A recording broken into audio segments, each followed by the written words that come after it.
Morning বন্ধুরা, bomb blogger Nivedita চ্যানেলে তোমাদের সবাইকে স্বাগত।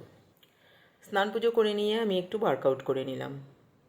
ব্রেকফাস্টের জন্য রেডি করলাম ইডলি আর তার সাথে নারকেলের চাটনি। বিগ বাস্কেট থেকে তারপরে চলে এলো বাজার, চাল, ডাল, আটা, বিভিন্ন মশলাপাতি, আর এলো সবজি। এগুলোকে ক্লিন করে রাখলাম।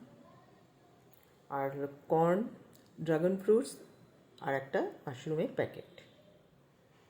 লাঞ্চে খেলাম কোপ্তা, মাটনের পাতলা ঝোল আর প্রন পকোড়া। আর ডিনারের জন্য হচ্ছে রুটি। ডালিয়ার খিচুড়ি, তো ডালিয়া আর সবজিটা একটু ভেজে নিচ্ছি। আর সেন্টার টেবিলের জন্য রাখার জন্য একটু ফুল এনেছিলাম, সাজিয়ে রাখলাম। সন্ধেবেলায় খেলাম চিকেন মোমো। চিকেন মোমোটা সস দিয়ে খেতে কিন্তু দারুণ টেস্টি ছিল।